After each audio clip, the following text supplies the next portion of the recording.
ouvido clínico. A Ordem Explica. Olá, eu sou Lara Sotil, médica especialista em Medicina Geral e Familiar e faço parte do Gabinete de Literacia em Saúde da Ordem dos Médicos. Bem-vindos a mais um Ouvido Clínico, A Ordem Explica, um podcast da Ordem dos Médicos para todos, dedicado à literacia em saúde, onde médicos se sentam à mesa para conversar sobre saúde, sem jargões, de uma forma descontraída e linguagem clara. Aqui falamos de temas de medicina do dia-a-dia, com rigor científico, tentando esclarecer dúvidas e aumentar o conhecimento na promoção da saúde e prevenção da doença. Tudo como numa boa conversa de café. Relembro que podem enviar as vossas sugestões e dúvidas para o e-mail literacia.saude.ordemdosmedicos@gmail.com com o assunto podcast. Siga este podcast e partilhe com os seus amigos. Siga-nos também no Instagram ou Facebook da Ordem dos Médicos. Hoje, connosco, temos a doutora Joana Carvalhas, médica anestesiologista, responsável pela anestesiologia obstétrica da ULS de Coimbra e presidente da secção de anestesiologia em obstetrícia da Sociedade Portuguesa de Anestesiologia. Bom dia. Bom dia. Temos também connosco a doutora Cláudia Alves, médica anestesiologista com experiência em anestesia obstétrica há mais de 20 anos. E hoje o tema é parto sem dor, o que é mito e o que é verdade. E então a primeira pergunta que eu vos fazia é possível ter parto sem dor? Isto porque eu na minha prática clínica, faço o seguimento das grávidas e às vezes também tenho algumas questões e elas colocam algumas questões sobre o parto, muitas vezes criam expectativas sobre o momento do parto e a dor é um tema que frequentemente é abordado e questionado. Então eu perguntava-vos, é mesmo possível ter um parto sem dor? É possível ter um parto sem dor. Há várias estratégias, é claro que umas são mais eficazes, mais eficientes nesse objetivo do que outras, mas é possível ter um parto sem dor e diria que na grande maioria das vezes isso consegue-se. Então, eu diria até que é possível, que é seguro e que praticamente todas as grávidas poderão ter uma opção de analgesia. Ok. E todas as grávidas podem fazer epidural? Isto porque também sabemos que cada um de nós sente a dor de maneira diferente. Claro. E, portanto, obviamente que a dor e, se calhar, a resposta e os mecanismos usados para aliviar essa dor terão que ser distintos, dependendo da grávida em si. E, portanto, todas podem fazer, por exemplo, a epidural, aquilo que mais nós ouvimos falar. A pergunta que me fez antes é muito global, não é? Agora já estamos a afunilar para uma estratégia de analgesia. Pronto. Há estratégias, em grande parte, logo, farmacológicas e não farmacológicas, não é? Pronto. Obtidas com medicamentos, obtidas sem medicamentos. Logo aí, há uma distinção muito grande. Nas obtidas sem medicamentos, nós, anestesiologistas, sabemos pouco. Nas obtidas com medicamentos, de facto, é a nossa área de excelência, não é? Pronto. Dentro das obtidas com medicamentos, temos as que se fazem a nível da coluna vertebral, para toda a gente perceber bem, e as que se fazem por via endovenosa, através de uma veia, não é? Onde se injetam um fármaco.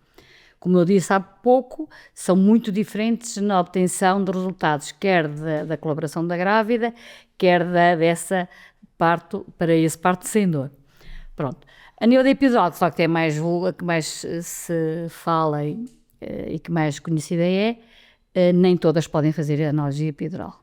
Pronto, há contraindicações, depende também muito do contexto em que a grávida se nos apresenta, não é? Como é que está, como é que ela está, como é que está o bebê, como é que está o parto a evoluir, probabilidade de ter uma cesariana, etc. Portanto, essa decisão de qual a estratégia que o anestesiologista vai adotar para proporcionar alívio da dor a essa senhora é decidida naquele momento. E, portanto, há de facto contraindicações que são alterações da coagulação sanguínea, a infecção, portanto, geral ou localizada, portanto, há contraindicações.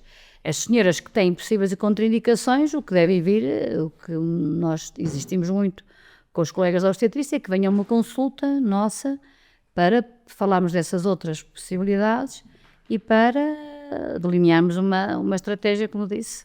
Ou seja, se a epidural não for possível, porque é contraindicada, isso é sempre um critério técnico e médico e, portanto, é importante que as grávidas percebam que nem sempre as opções que elas esperam são as mais indicadas, porque pode haver situações e constrangimentos que alterem o suposto plano de parto, que hoje é muito normal se querer fazer, e, portanto, cria-se um guião para um momento que, a certa altura, pode sofrer alterações e pode ter que ser alterado. E se a epidural não for possível, ou se naquele momento não for viável, que alternativas é que existem? Antes de responder a essa pergunta, eu gostava só de... A analgesia do trabalho, ou o controle da dor no trabalho de parto, passa muito por gestão de expectativas. E o que a Joana disse antes, a grávida informar-se antes, ter a informação antes de quais são as suas opções, o que é que pode fazer que haja uma alteração ao plano que foi estabelecido por ela e pelo seu médico assistente, e idealmente por um anestesiologista numa consulta pré-parto. Se nós tivermos essas expectativas ajustadas e geridas, eu acho que é muito mais fácil, quer para os profissionais, quer para a própria grávida. A grande maioria das grávidas pode, de facto, fazer epidural, que é, até à data, a técnica mais eficaz e extremamente segura para aliviar a dor do trabalho de parto. Há um pequeno subgrupo que não poderá fazer, porque tem as contraindicações que a Joana falou, e depois, mesmo não tendo contraindicações, às vezes há contextos do trabalho de parto, uma grávida que chega à sala de partos já em período expulsivo, na iminência de ter o seu bebê, também já não será uma opção. Mas para as grávidas que não podem, há sempre alternativas. Às vezes as grávidas ficam muito ansiosas e focam-se muito, e se eu não puder fazer epidural vou ter um parto extremamente traumático e doloroso e não vou conseguir lidar com a situação e gerir bem. Há sempre alternativas. Nós também explicamos sempre que o alívio que se consegue com a epidural não é comparável, mas as alternativas existem e conseguimos dar sempre conforto, grande conforto, diria eu, a qualquer grávida. As alternativas passam pelas técnicas não farmacológicas, que serão sempre um complemento e que eu acho que é importante que a grávida comece a familiarizar-se com elas muito antes, durante a gravidez, para poder tirar o maior partido delas durante o trabalho de parto. E depois temos sempre a possibilidade de fazer medicação através de um soro e dar medicamentos que aliviam a dor, ressalvando sempre que a eficácia não é comparável à da epidural, mas que o conforto e o alívio existem sempre e que isso permite que tenham um trabalho de parto confortável e em que consigam colaborar. E a epidural pode interferir com a evolução do trabalho de parto? Isso é um assunto controverso. A literatura não é clara, nem é taxativa. De facto, o que nós achamos, ou seja, existem alguns estudos que diziam que poderia prolongar um pouco o segundo estadio do trabalho de parto, mas hoje em dia já não é tão óbvio dizer isso. O que é importante para a grávida perceber é que se a analgesia for individualizada, for bem gerida entre o anestesiologista, o resto da equipa e a grávida, nós conseguimos que ela tenha alívio da dor, continue a conseguir colaborar durante todo o trabalho de parto e que a interferência na duração ou no tipo de parto será mínima. Queria acrescentar também uma coisa, é que às vezes, até, primeiro, fazer epidural não é sinónimo de 100% de êxito nesse alívio total. Portanto, a tem que perceber que há uma percentagem entre os 10% e os 15% de senhoras que não vão ter um alívio total, zero dor. Eu até ia dizer isso, porque às vezes doutora, mas a minha amiga disse que acabou por sentir e que aquilo não funcionou com ela, a epidural não funcionou com ela. Às vezes não há, eu digo, não há zero dor, mas há autores que até dizem que zero dor não é desejável. Pronto. E há aqui uma coisa também, que é zero dor e zero sensações. Portanto, zero dor seria ótimo, claro, porque para nós anestesiologistas seria desejável. Zero sensações é que não é desejável. Pronto. E, portanto, convém que isto explicado às senhoras, elas percebem isto. Eu digo muitas vezes, vai ficar sem dor, mas também não quero que fique completamente com as pernas anestesiadas, que não tenha sensação nenhuma, porque a sua participação é importante. Nós usamos algum tipo de equipamentos, que são as senhoras que dão umas doses acrescidas de analgésico, e isso é muito bom, porque elas têm esse controle, que é uma máquina que se chama PCEA, portanto, que é uma máquina que, além de dar uma dose ela própria de forma automática, a parturiente tem a possibilidade de dar uma dose acrescida, se não estiver confortável, e eu digo, vai gerir isso, vai gerir o que é que consegue controlar, quando achar que a dor não consegue controlar, dá mais uma dose, pronto. E isso deixa-as autónomas, deixa que elas façam a gestão da dor, e elas de facto percebem como é que está a evoluir o trabalho de parto, se estão também com o feedback que vão dando se as enfermeiras e os colegas da obstetrícia, se estão em que fase é que estão, porque ficar totalmente sem dor e totalmente sem sensação nenhuma, nem sabem ao que estão, quase, né, diria. Mas, como disse, há autores que acham que não é sequer desejável que elas não tenham sensação nenhuma. E nestes casos em que elas mantêm algumas sensações, nomeadamente da pressão, e que se conseguiu isso, são os tais casos em que parece não haver grande interferência com a duração do trabalho de parto. Agora, quando as senhoras de facto estão muito anestesiadas, entre aspas, porque uma coisa é analgesia, outra coisa é anestesia, não é? E isso sim pode prolongar ligeiramente alguns trabalhos com nessas circunstâncias, aumentar ligeiramente a duração do trabalho de parto. Sim, porque mas é uma coisa que, no cômputo geral, mesmo ainda assim, no cômputo geral, o trabalho de parto, de me primir para, né, uma grávida, o primeiro parto, que pode ir a 10 a 12 horas, só aumentar meia hora ou 45 minutos, que é o que os estudos dizem, não é assim também muito, ainda assim não é muito significativo. Sim, porque de facto uma questão que elas também colocam é o receio de depois estarem demasiado anestesiadas e não colaborarem elas próprias, porque têm consciência de que é necessária a colaboração delas durante o trabalho de parto. Claro. Portanto, elas vão ter que ter algumas ações no sentido de facilitar aquele momento. E realmente também é um receio que elas verbalizam. Será que eu depois vou ser capaz de fazer aquilo que me compete também durante o trabalho de parto? Mais uma vez é essa gestão de expectativas e a informação, não é? Muitas senhoras acham que fazer epidural é como levar uma injeção intramuscular ou ir ali a fazer a vacina da gripe, não é? Que é uma picadela e já está. Não. O trabalho de parto é uma coisa muito dinâmica, não é? Como disse, pode ser muito demorada e, portanto, é muito dinâmico. Nós em equipa, portanto, com os obstetras e enfermeiras, temos de estar sempre em diálogo constante e temos que ir ajustando as doses e a administração dos fármacos com a evolução do que está a acontecer, com a evolução dessa maneira da senhora se sentir muito anestesiada ou capaz de colaborar ou não.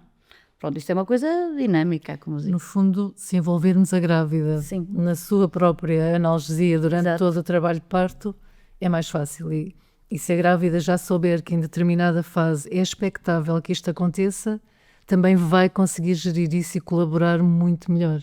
Eu acho que isso é fundamental. E outro receio que às vezes, se fala, é eu fizeram uma epidural e eu fiquei com alguns efeitos secundários, tive alguns efeitos secundários e complicações. Se calhar também é importante, até no sentido de gerir essas expectativas e perceber que há consequências que podem ocorrer, independentemente da técnica ter sido bem feita. Há sempre, porque muitas vezes já há aquele, correu mal, não foi bem feita e por isso é que eu tenho isto. E, portanto, acho que é importante informar que são técnicas invasivas e que, portanto, pode haver algumas consequências e complicações para também ser uma opção da grávida, quando ela está a falar sobre essa possibilidade, saber os pós e os contras no sentido de poder tomar uma decisão esclarecida. Claro. As grávidas, antes de fazermos técnicas invasivas, essas técnicas, portanto, na coluna vertebral, não era hoje, elas assinam, leem um consentimento e assinam. O momento em que o fazem é que é alvo de grande discussão e não é fácil termos esse momento ideal. E onde está essas complicações todas? Onde são essas complicações e os efeitos secundários? Portanto, lá está, elas às vezes nem leem bem, se já estão com muita dor, enfim, é difícil reterem. Mas está isso tudo registado. É claro que se fosse se essa informação fosse veiculada mais cedo durante a gravidez, era isso muito que eu ia dizer, melhor. até porque é um consentimento que tem que ser informado e esclarecido. E, portanto, se calhar temos nós médicos também que repensar e se calhar na última consulta ou naquelas grávidas que têm indicação para uma consulta, se calhar todas deveriam ter uma consulta de anestesiologia pré-parto, não é? Seria o ideal, mas podemos pensar também nisso e acho que faz parte destas reflexões, são importantes também para percebermos o que é melhor e o que poderá trazer mais valias e nesse momento sim esclarecer, porque é importante, não é só assinar um papel, é importante porque o que está lá escrito, o que está lá escrito e ter um momento para tirar dúvidas. Obviamente com dor nós não estamos predispostos, o que nos interessa é a dor e portanto obviamente que as grávidas vão assinar e é importante se calhar também alterarmos práticas e refletir também sobre isto no sentido de elas perceberem realmente quais são as possíveis complicações e tomarem uma decisão esclarecida. Idealmente, nós tentamos que o consentimento seja dado à grávida ou na consulta de anestesia, se ela existir, ou quando ela já está na maternidade. Mas é inevitável chegarem grávidas à sala de partos em que o primeiro contacto com a equipa de anestesia é nesse momento, quando ela já está com dor e ela terá que assinar no intervalo de uma contração e damos sempre tempo para isso e para esclarecer dúvidas, reconhecendo que esse não é o momento ideal, mas... As complicações mais, está falando das complicações especificamente, as complicações mais comuns é de facto perderem alguma sensibilidade, não é? Portanto, hipotensão, baixar a tensão arterial, mas é raro, bastante raro, nos dias de hoje. Comichão, podem ter comichão, não é incomodativa, não é assim perturbadora. E no pós-parto, assim, ficar com dor, porque por vezes elas referem, doutora, não sei se foi da epidural, mas fiquei ali, parece que nunca mais, que ficou diferente, que sinto ali uma dor, uma moinha, às vezes uns formigueiros, é possível que isto aconteça? A lombalgia, as dores de costas, não é, estiveram durante muitos anos associadas à epidural. Mas a investigação tem caminhado no sentido de deixar de atribuir essa culpa à epidural. Porque há imensos fatores concorrentes, nomeadamente a própria gravidez, não é? As alterações anatomofisiológicas da gravidez levam a alterações da dinâmica da coluna vertebral e depois o cuidar do bebê, o próprio parto e o cuidar do bebê também.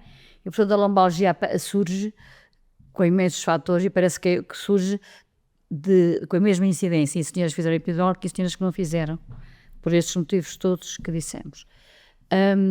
Formigueiros, sim, é uma complicação rara, menos de 0,5% de senhoras podem ficar com os formigueiros, mas também é uma complicação que é autolimitada no tempo.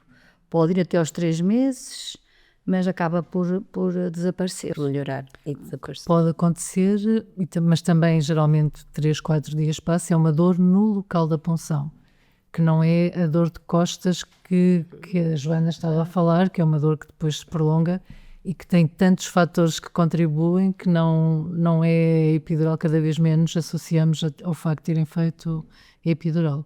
Há outra complicação, que essa sim pode ser muito perturbadora, que são as dores de cabeça, pronto, as cefaleias. As cefaleias têm uma incidência, varia muito de centro para centro, porque são hospitais universitários onde há uma grande componente de ensino, não é? Mas perturbadora porque a mulher quer estar capaz de cuidar do seu bebê, que é capaz de fazer a sua vida normal e às vezes a dor de cabeça limita essas atividades.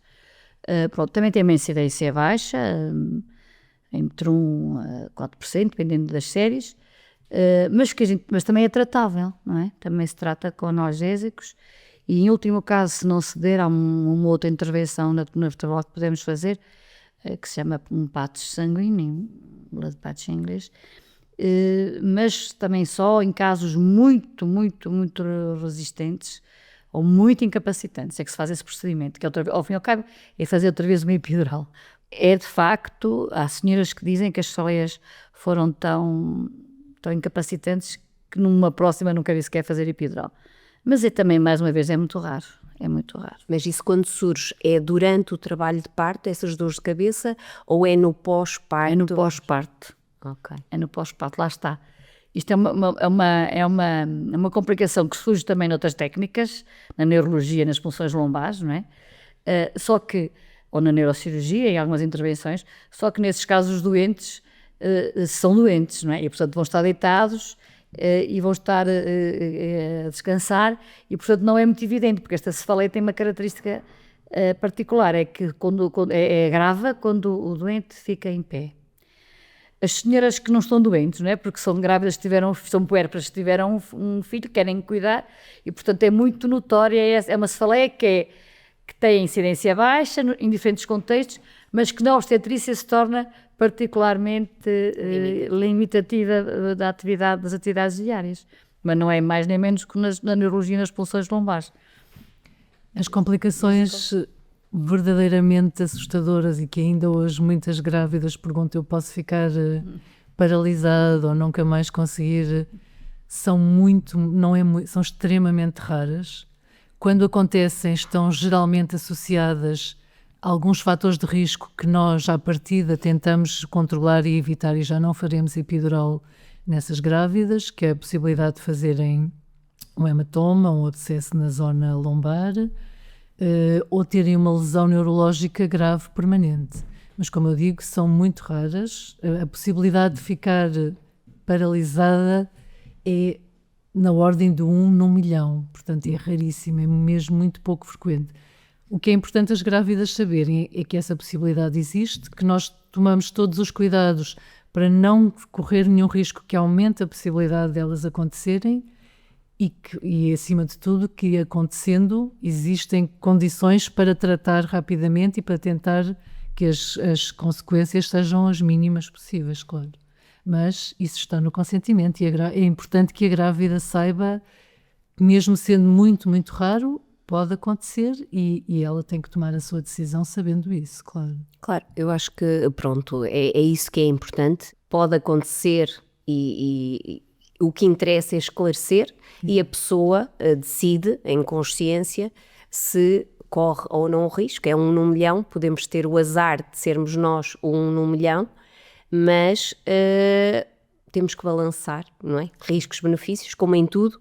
Hoje em dia nós temos que dar a conhecer as opções e depois cabe à grávida e depois à puérpera as decisões relativas da analgesia. É sempre uma decisão da grávida, não é?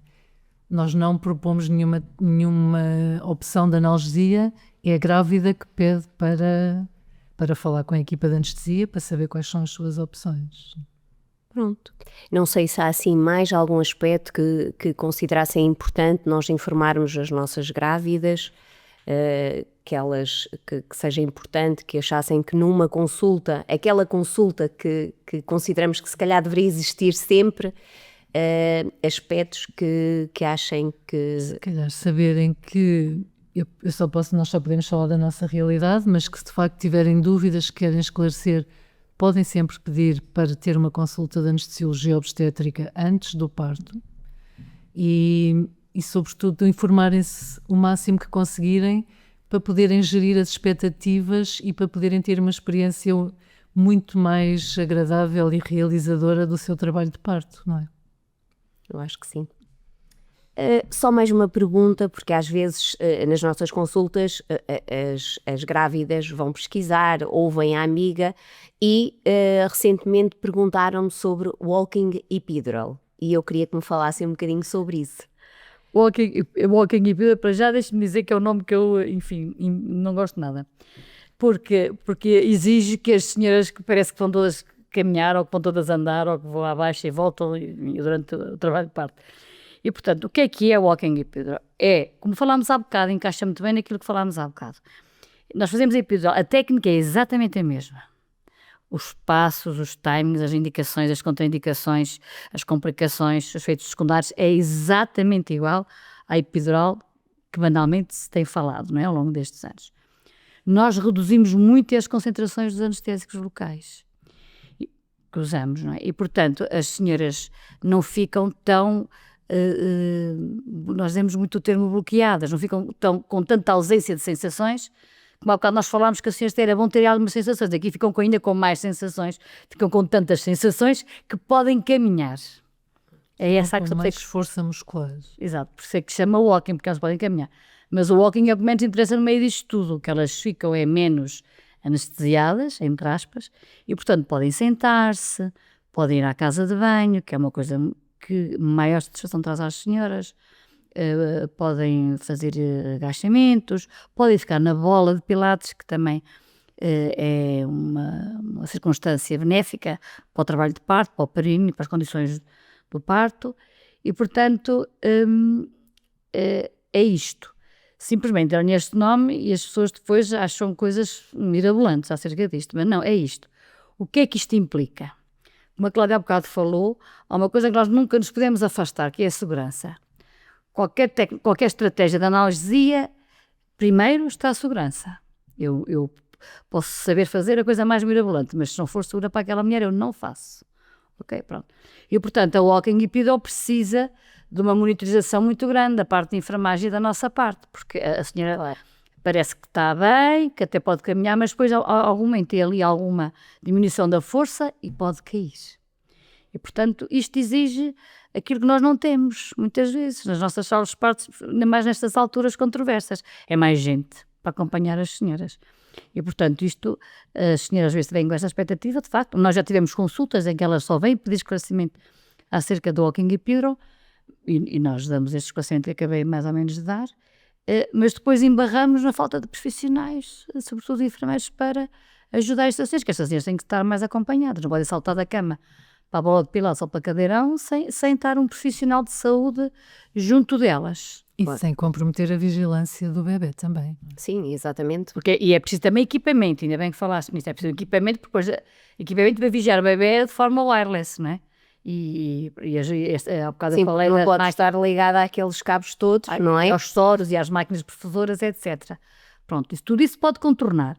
Havendo, de facto, profissionais para ajudarem, mas, de facto, as vantagens são exatamente essas, é a senhora poder mobilizar-se de uma forma mais autónoma, sentir-se menos entorpecida, digamos assim, e claro, tem vantagens. Mas não tem vantagens do ponto de vista clínico, também é preciso dizer-se isso. Não tem vantagens nenhumas em termos de evolução de trabalho de parto, ou em termos de evolução para a cesariana, por exemplo, que é uma questão que também agora aflorou, quer dizer, a probabilidade de haver uma cesariana, não é? Pronto, é sempre mais uma opção. Obviamente que nem todas as grávidas se calhar quererão o mesmo, não é? E, portanto, outras até preferem estar descontraídas, num ambiente mais seguro e mais controlado. Outras quererão fazer uma coisa mais prática e mais... Só que lá está, exige vigilância, exige profissionais. E exige a senhora perceber que para isso, se calhar, não digo sempre, mas tem que ter um bocadinho de dor. E, portanto, mas não tem mal nenhum. Nada disto é definitivo. Lá está, como disse há bocado, é dinâmico. São vantagens simplesmente da satisfação da grávida, por poder caminhar, por não se sentir tão dormente e por poder participar mais. Muito obrigada, doutora Joana, e também à doutora Cláudia por este momento de partilha de conhecimento. A si que nos está a ouvir, muito obrigada em estar presente connosco nestas conversas médicas e esperamos que esta conversa o tenha ajudado a esclarecer algumas dúvidas. Siga-nos também no Instagram ou Facebook neste podcast e partilhe com os seus amigos. Dê o seu feedback e as suas dúvidas para o e-mail literacia.saude.ordemdosmedicos@gmail.com com o assunto podcast. E não se esqueça, informar-se é cuidar de si e dos outros.